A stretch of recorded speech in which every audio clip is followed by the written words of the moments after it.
Good day.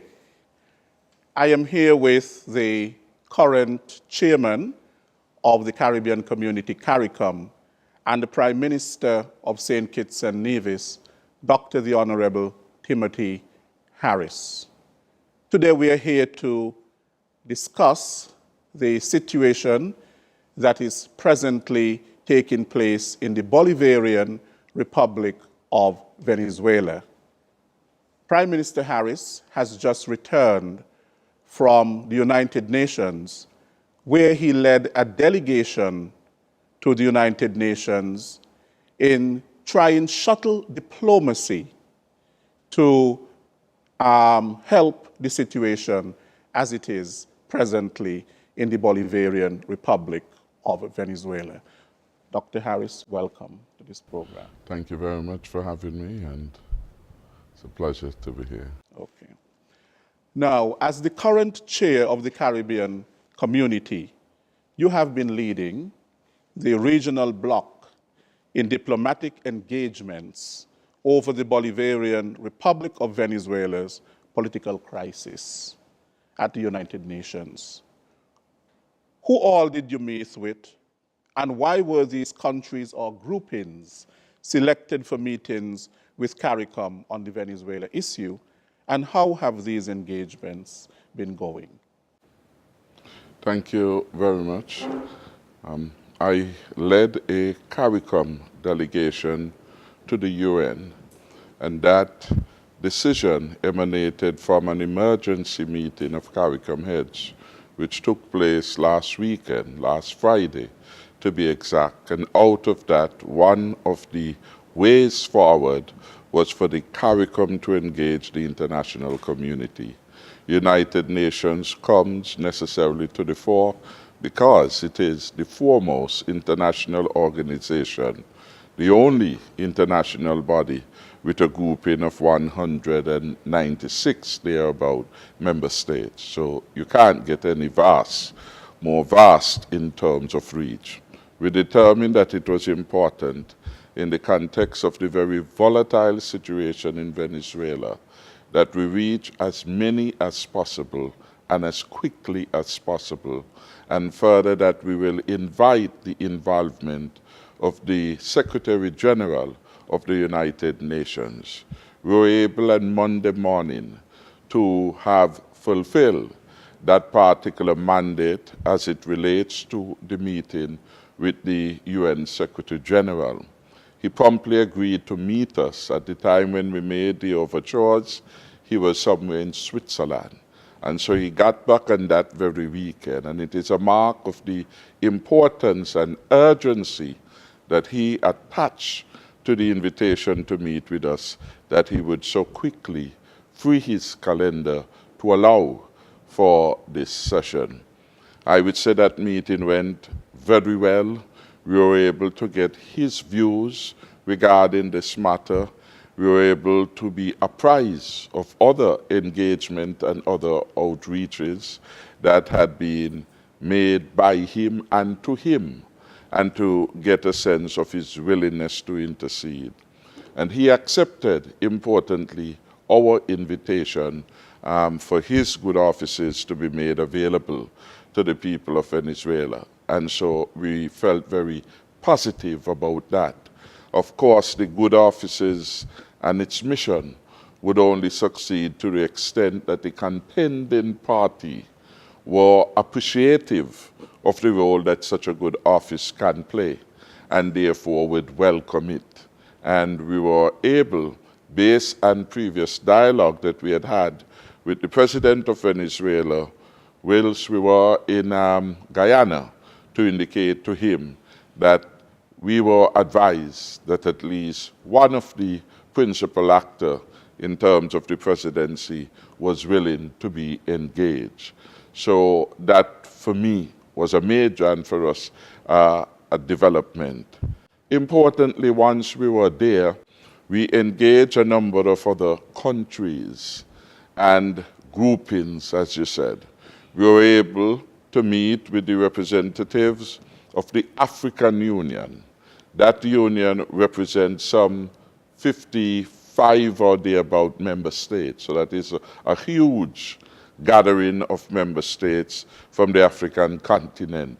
We were able to meet with the distinguished representative of the EU, and the EU represents another 28.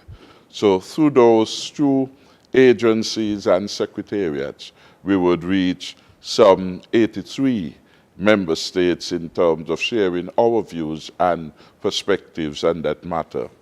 Beyond that, several other countries were either invited by our delegation or in fact took advantage of our presence there to indicate a willingness to meet. Among them would be Canada, among them was Uruguay, among them Cuba, and several other countries, in fact, came, Brazil, and we had an audience with those other countries and entities. It was a very intensive and hectic schedule, going back-to-back meeting after meeting, starting in the morning. Our program would have started around 9 each day and continued. We had anticipated that by Monday we would have been finished with our mission. As a result of requests by other countries to come to here to talk with us, we extended it to Tuesday, when we would have met South Africa and several other countries and had some very interesting discussions with them. So from the point of view of the engagement, the diplomatic initiative, I would say we accomplished much more than we had bargained for.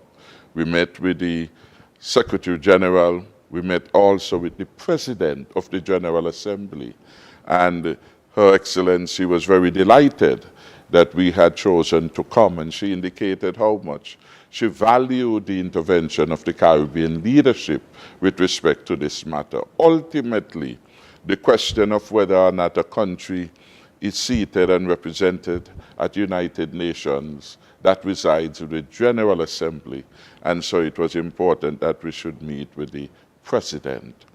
The discussions have always been candid, and in the context of the Caribbean community, one has to appreciate that we are the region closest to Venezuela. Venezuela, in fact, share borders with a number of member states, including Guyana, including Belize. And so as a consequence of that, it means that one could just walk over, as if you were going from Cayenne to Keys, because they share common border at certain parts. Indeed, it was interesting to hear the Prime Minister of Trinidad and Tobago, Dr. Keith Rowley, indicated that from one point, Venezuela is just 3 miles from Trinidad and Tobago from one end, and 7 miles. So Trinidad too is very close to Venezuela. In the context of that, that simply means that we will be impacted most by whatever happens in Venezuela. And so our position, as is the position that all small island states should take, is that we must pursue peace at all costs in Venezuela. Because the opposite of that, war, bloodshed, military intervention, will not redound to the benefit of the people of the region. Already, even before there are military clashes, Trinidad reports that it has over 40,000 immigrants that have come across its borders into its country, which is, it has no choice but to provide humanitarian and other support. 40,000 people. That is a significant proportion of the population of St. Kitts and Nevis that has already moved.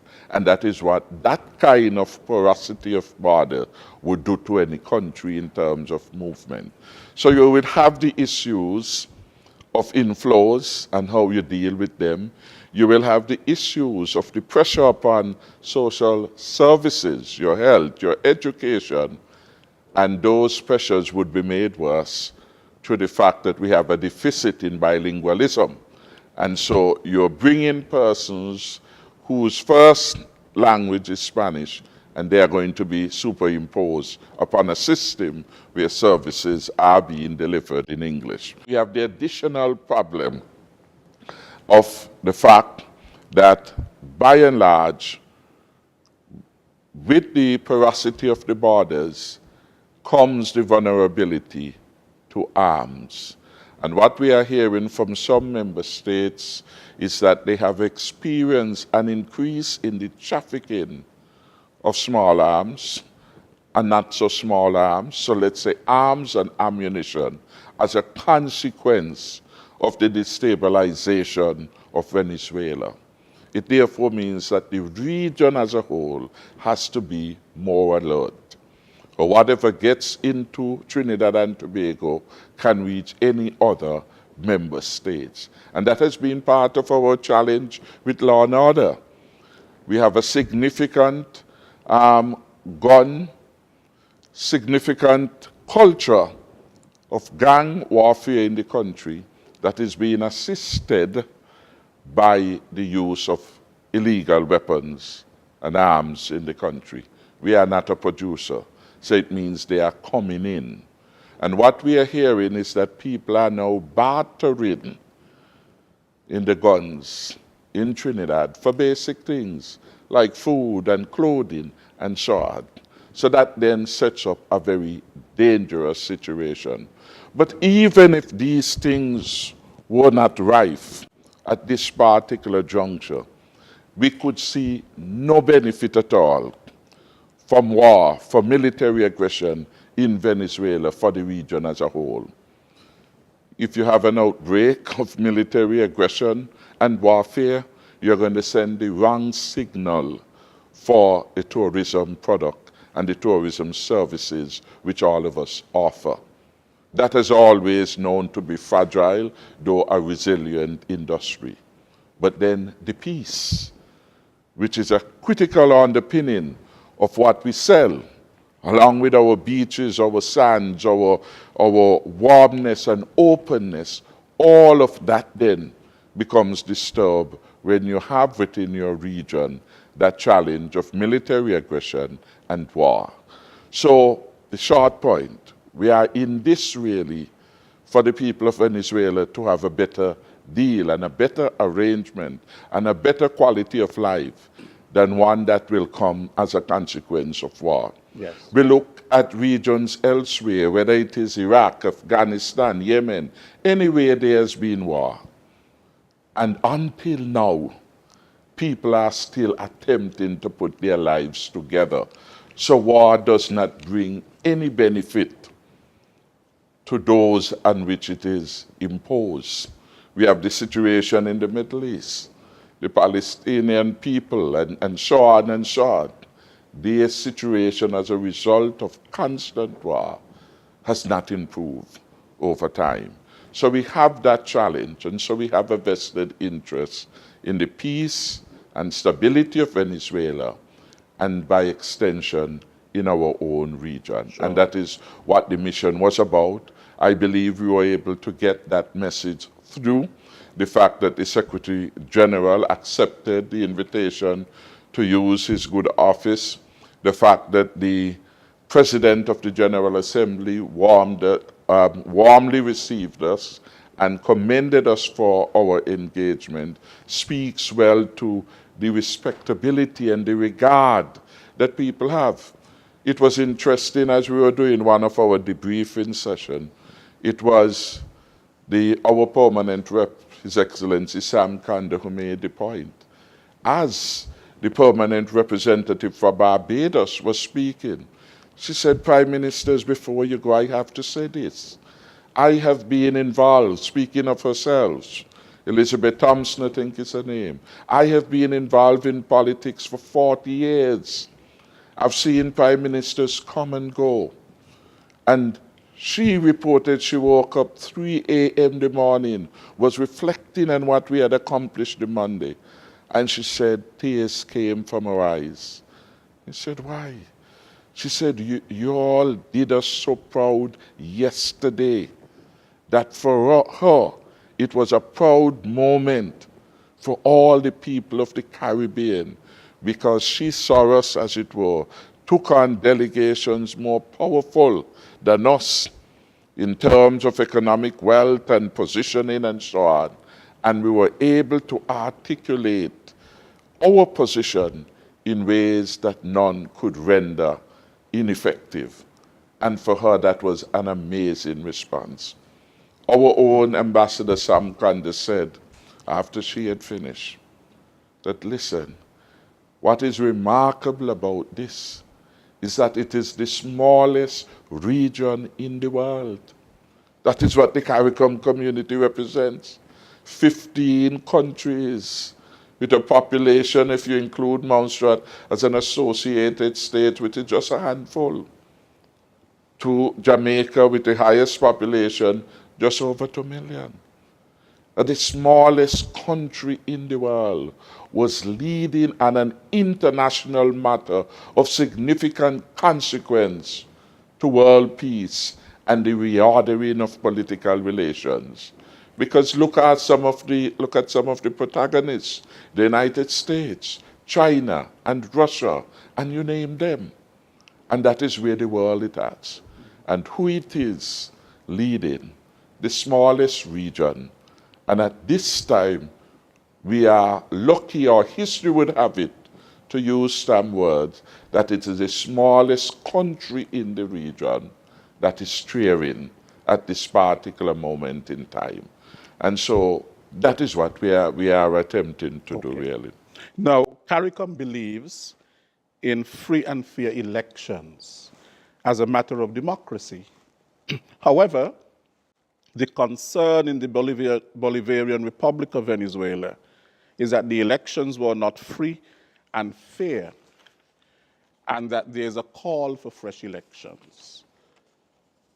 Maduro has so far refused. What is CARICOM's view on this? Well, CARICOM's view on it is basically that an election may have issues, and indeed point to any perfect election. Point to some of the countries that are talking about elections and look at what is being said about them and their elections. So if the elections have been problematic, the question is, how do you resolve them? And that is what the dialogue must be about. That is why we are saying, let us get the contending parties in Venezuela together. Let them put their checklist of issues, let them go through them, and let them negotiate their way to a resolution of these. It is not new in our Caribbean region that we have had disputed elections. And always we have found a peaceful way to resolve them. In St. Kitts and Nevis in '93, we had our own disputes regarding the fairness and validity of the election. We had our own disputes regarding the legitimacy of the government to govern.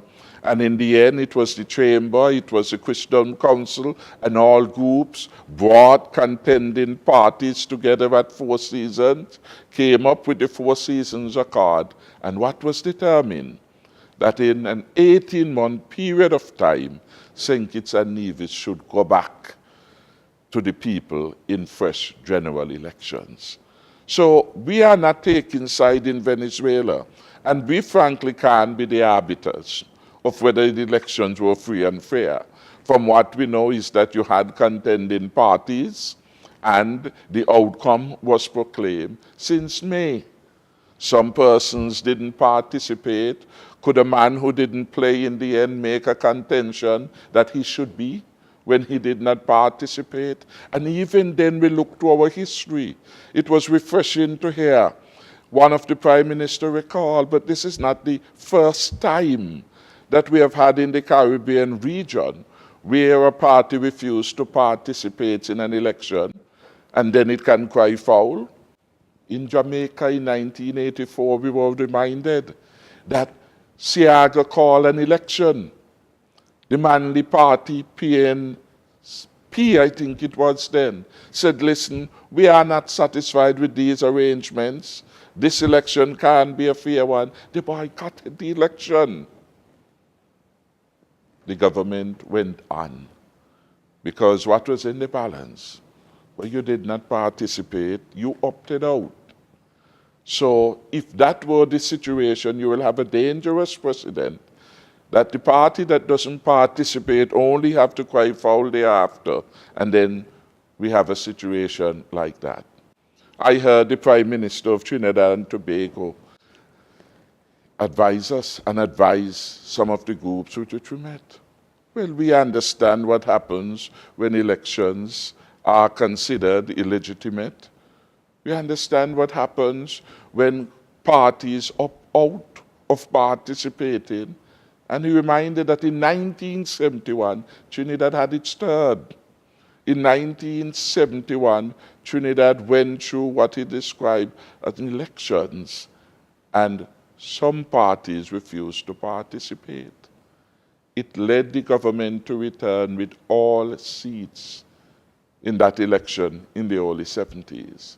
And he was making the point, but we have enough experience about these things not to let the development of those issues be a situation for civil war, because we have the rich history and the practice. And few other countries have had this ability to deal with the surprises, if you will, of democratic outcomes as we in the region.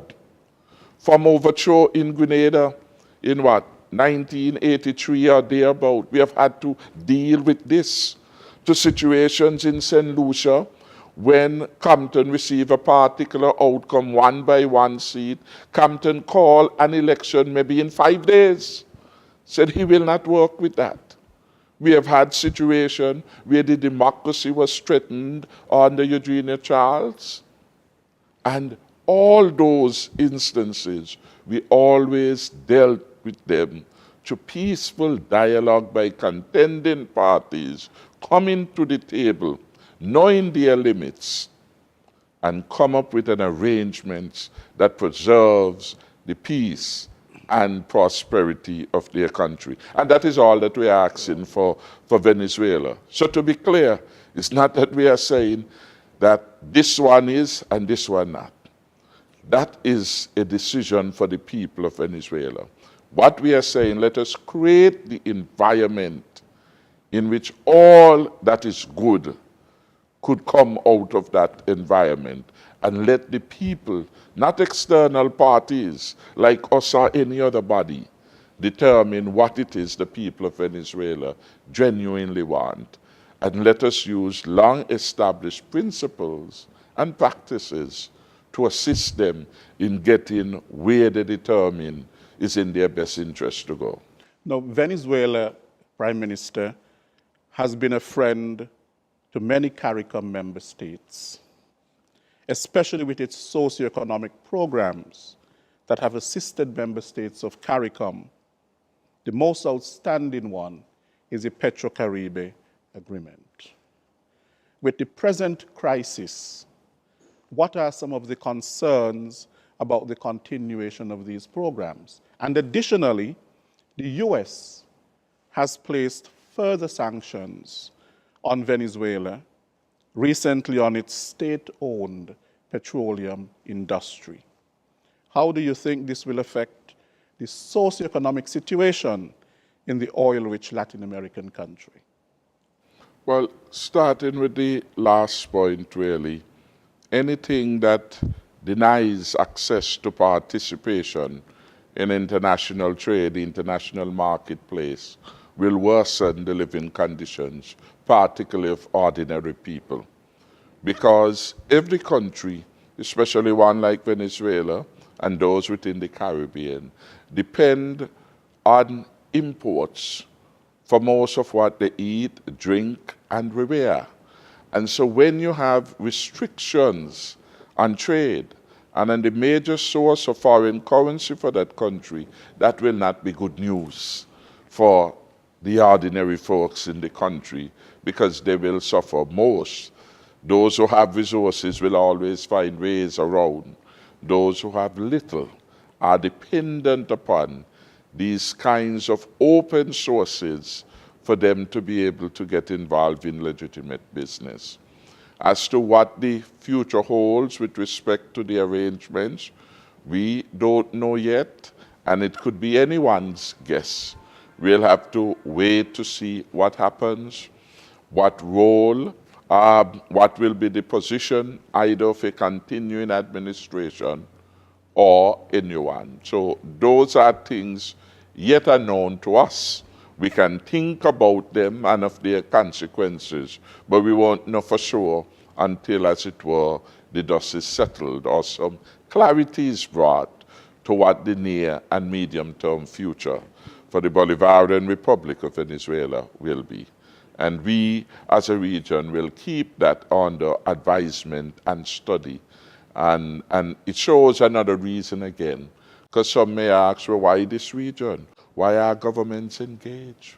We have to be engaged because the consequences which I've outlined for security, for our economy in terms of our tourism, for our energy security, all these things now are conversations that we have to have and studies about which we have to contemplate in terms of our future. And because we are so close, our neighbor's house on fire, we have to be mindful that we take the necessary safeguard to preserve international principles. And we have done so. You listen to the debate at the Security Council, you'd identify a number of other countries that were going by principles. And that is what we are doing. We have articulated in each meeting the principles. And that is what we are standing by. So it's not that we have, as it were, a horse in the race in Venezuela. The principles which come ready to the mind is one, non-interference in the states and non-intervention. And these are well documented in the UN Charter, United Nations Charter. We support the principle of rule of law, of democracy, constitutional order, and the right to self-determination. All of these are well enshrined in the United Nations Charter. And that is why we went there, because it was as a result of these charter principles being enshrined and lived by that we have been able since 1945 to preserve relative peace. It has not been perfect peace because we speak to what have happened in Iran, Afghanistan, and so on. But we have been able to preserve peace in so many parts of the world and provide a framework which guides member states in terms of their policy and in terms of their ability to deal with aggression against their states. Even if we go to the OAS Charter, I think it's Article 2 or one of them, speaks to the inviolability of the territorial integrity of states. And those are things that have guided us. They have guided us, for example, in disputes between Guyana and any of its contending neighbor. They have guided us in terms of our positions we have taken in South Africa. When there was apartheid, the right to self-determination became a critical issue. The right to self-determination of the largest grouping within the society. So those are the principles that for over time have kept the CARICOM region to be able to speak consistently to people with power and people in position from a point of view that makes sense and which ricochets because it's undergirded by age-old principles. Now, you spoke before about Venezuelans, of course, leaving Venezuela and going to other countries within the region. Some of these countries are CARICOM countries. For example, Trinidad, which borders Venezuela. There is about 200... Guyana as well. Guyana also. Yes. Even here we have observed certain increases, not at the same magnitude elsewhere. So all of us in the end would be impacted. There is about 200,000 or thereabout Venezuelans living in Trinidad. Yes. And they must be making some contribution, but at the very same time, the country has to be concerned as well in terms of, it's a large number. However,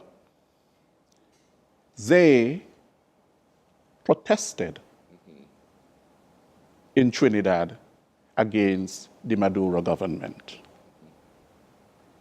We have Venezuelans here too. And as small as a country we are, there was also protest against Maduro outside the Venezuelan embassy. Now, it seems that there is a growing disaffection towards the Maduro government. And that is perhaps fueling, with the opposition leader, of course, some of what is taking place in Guyana. Now, Maduro, of course, has said that he's willing to meet. However, he has refused to say that he wants fresh elections. Now, St. Kitts and Nevis is a member of CARICOM. What is our position in terms of what is happening in Venezuela? Well, our position is exactly articulated in the CARICOM release that was issued, I think, last week, Friday, and we haven't changed. We have attempted to spell out again principles. That is what guide the action. And once we have these principles right, everything else would follow. We are not, as I said, making judgment and advocating for or against in Venezuela. That is why we said, let the platform for dialogue be put in place so that the Venezuelans themselves make a determination of what their present and future will be. If we support the processes and the structures that allow them to reach there, we will be happy. Because ultimately, it must be the choice of the people that is reflected in democratic outcomes. And you want people to make that from an informed basis. You're having movements of people from Venezuela, and yes, and we expect that those movements will increase so long as there is a chorus that reflects a threat of war, because people would prefer peace, and those who can will go. Some have opted to leave, but Venezuela has a population of 30-something million. So even if we assume that 2 or 5 gone, it means that 25, 27 million people determine that they want to be there, and they will stay there, whatever the reasons, and there will be a multiplicity of reasons. So it is important that when we look not at just the exit, but those who have maintained their standing there, saying, this is where we want to continue, for whatever the reason, to, as it were, continue to live. And what that says, the arithmetic of the election, does everyone who move is somebody with a grouse at the government? We can't say so. Because people are moving for a multiplicity of reasons. We have heard numbers about movement, I think, into Colombia. And then we were told that in another era, Colombia had a sort of military kind of dictatorship operating, and some 4 million people fled to Venezuela. So until we do the disaggregation, who knows whether these are people now in this circumstance where they have determined that Venezuela is no longer what they wanted it to be, have determined that they will go back home, now that Colombia also is not what it was when they would have exited. So these are things why, you know, what does the movement mean? We don't know, but we could accept the fact that people are moving, and people are moving out of concern for their circumstances, which would be a rational thing to do. When a country is under threat or under war, those who can will certainly find ways of movement. What we want, though, is to bring calm to that situation so that this kind of irregular, if you will, movement does not get to a stage where it becomes destabilizing to other member states, whether it is Colombia or Trinidad or any other country. And for that to happen then, we really need to pursue peace in Venezuela, because that is the only way you're going in the short and medium term to be able to contain this mass exodus to which you have referred, or this large exodus of persons going in different directions, seeking for alternatives. Pope John Paul II once said that there can be no peace without justice.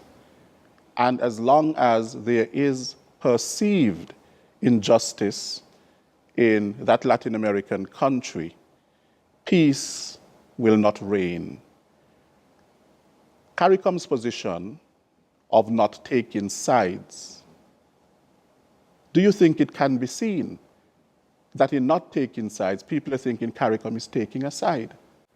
Well, because of yes, the arrangements or the benefits to member states of Petrocaribe and other social programs. Well, such a position, as I said from the beginning, one can deduce would have no bearing, because the position that we are taking now is one of principle. Just as when we engage in the matter of apartheid in South Africa, it was from the vantage point of principle. And that is why it is important that we are articulating the sacred principles that have undergirded our action and intervention. And that is why it's also very important that we do not be seen to be taking a side, because we want to be honest brokers in a dispute. And you can't go into a dispute where your views for or against a particular party is already known, because then you have the question of trust. That is why CARICOM has to deal with the principles rather than taking sides.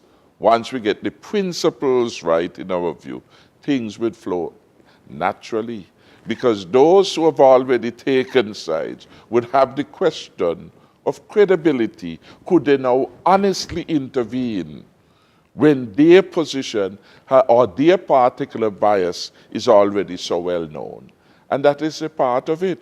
When we had the trials in Haiti, it was the fact that CARICOM, to some extent, had some credibility, because, again, we moved from principles. We didn't go out and say that we were for this or against this, but we said this is a process that would lead. To get justice, we need a process to get there. And if we agree on those critical elements of the processes that would lead to justice, that would lead to the resuscitating of democratic life if there is a deficit, then we will get there. Do you think and so we are contending, whatever the outcome, from transparent processes, based on principle, CARICOM will give support with respect to those matters. Do you think that sometimes the processes are too long? Do you think that CARICOM's diplomacy will work? Do you think that the United Nations diplomacy will work? We have had examples of the United Nations, of course, as a body, over 190 countries. We've had genocide in Rwanda. The UN was there. Yes. The other countries were there. I'm asking, is CARICOM's diplomacy working? It is working, The fact that over the last couple of days we have been able at short notice to mobilize an entire international, or the most important international organization, to listen to us, to engage us, tells us that it is working. Because that is the first point. You have to engage. We can't engage in a series of monologues. We have to have another party with whom we can engage. And we engage the Secretary General, we engage the President of the General Assembly. The two most important personalities in the organization were engaged. But look at some of the other parties with whom we engage. Mexico and Brazil and Cuba and all those, the African Union, that is 55 countries your message went to. South Africa, well, that is part of that group, but we met with the group and we met with other member states with respect to that.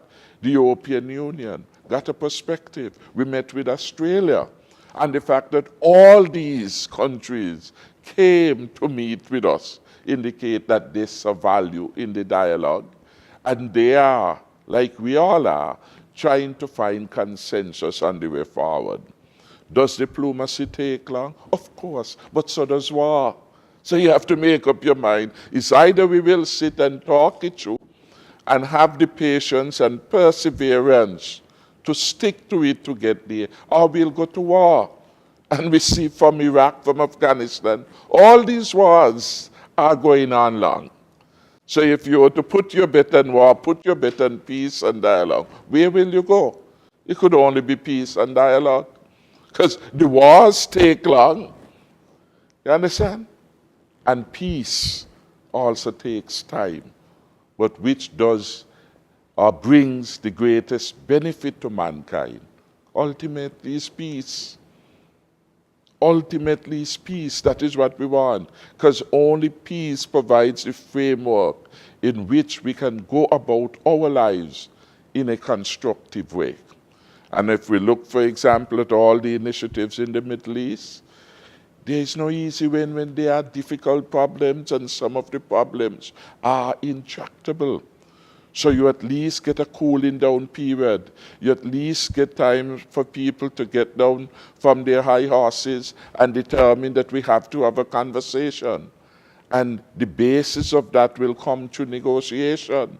It took a while in St. Kitts and Nevis in 1993 before we could get to the Four Seasons Accord. But did it pay dividend? Yes, because it brought an end to the bottle and stone and a lot of the other things that were inhibiting the return to normal life. But you have to invest in it for it to happen, and that is what we're doing. And that is what diploma is about, investing time to reach rational minds in coming up with a solution. And we have to have this stick-to-it-ness to be able to carry it to the end. And that is why we have to be honest brokers. And that is why very early, if we are able to articulate the principles as eloquently as we have been able to do, we set the frame right. Nobody could argue, well, people can still choose to. But when you say, are you for interference in the state of another country? That is a sensible position. And it is especially important to protect small island states. For when the United Nations speaks to the territorial integrity, whose territory most need to be protected? Vulnerable small island states. Who needs democracy most? Small island states. And that is what who need a constitutional order. The UK, we are told, worked for years without a constitution. But we needed one, and we have one. So those are the principles we are trying to get right, rather than to upfront go and say, we're supporting this, we're supporting that. And then somebody say, but I can't come to the table with you because you already said what your biases are. And that is why we have taken this stand. As a region, of course, there are some member states that have gone further out than the regional consensus as sent out through the press statement, which is what we want to become the script of the region. But that is where we are working on.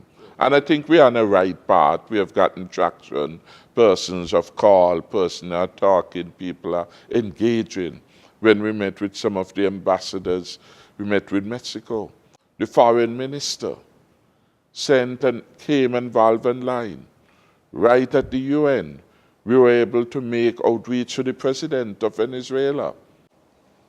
Does CARICOM have any message for some of the countries in the EU, France, Spain, Germany, who have called for fresh elections in Venezuela, and the US, who have sided with Juan Guaido? Well, our message is to go back to the UN Charter, read the document, evaluate your position now for consistency with this document, because this is the most important document which deals with all of international diplomacy. In the end, the framework for engagement between member states has been well established way back since 1945. And if member states were to go there, they will find the appropriate guidance. And that is why you find that positions are shifting, because as people attempt to reconcile and hard questions are being asked, what are the principles? When somebody say, I give you an ultimatum, how you will work that ultimatum? So you see then people move back from original ultimatum. And it tells you then that these positions couldn't be as well thought out. But when you have your position undergirded by the principles like we have, then you're in a better position. We want to keep the principles. Bastia High School used to say principles, not men. Principia non homines. All right. So once we get the principles, all of the things will work out well for us. Okay. One last question, Prime Minister Harris. What is CARICOM's hope for the government and people of the Bolivarian Republic of Venezuela? Our hope, of course, is that the people of Venezuela will enjoy lasting peace. And those who have been suffering and those who have become displaced, as Venezuela become a vortex, as it were, for international efforts now, that is bringing the country on a brink, that the people, especially the young children, they will not have scarred memories of an order that went bad for them in their country. For the elderly, our concern is still about they being able to get health care, to get their food, and to get access to all those things that we consider to be necessary for a good quality of life. So we have a hopeful view for the people of Venezuela. Same peace that we are enjoying, that they will be able to enjoy that peace. The same ability to participate in the international marketplace, we want them to have that. The same challenges that we ask our people to brace themselves, to take advantage, circumvent challenges, and seize opportunities to ensure the continuing growth and development, those same aspirations we want for the people of Venezuela. But importantly, they have to want them for themselves. That is why it goes back again to us being honest brokers, us being facilitators, and let them get the chance, the opportunity to make these decisions. It wouldn't be the first time that the world had been faced with difficult circumstances. And we have to, some people say the time for talk is over. It is never too late to talk. Never too late to talk. Up to the last hour, the dying man can reach for salvation. Up to the last moment. And if there is a moment, an opportunity for peace, the CARICOM message, pursue it. Because at the end of the day, we will all be better for it. The efforts of reconstruction after war, history has shown, have been a terrible plight for most of humanity. the lived experience of people in Iraq and all those other places in Latin America has shown again. It may take time, but it is worth it to pursue peace and stability. And so that is what we are after with our diplomatic initiatives so far. Prime Minister Harris and Chairman of CARICOM, I want to thank you so much for offering to give this interview, and we continue to keep the government and people of the Bolivarian Republic of Venezuela in our thoughts and in our prayers. Well, thank you very much. Deeply appreciate the opportunity. Thank you.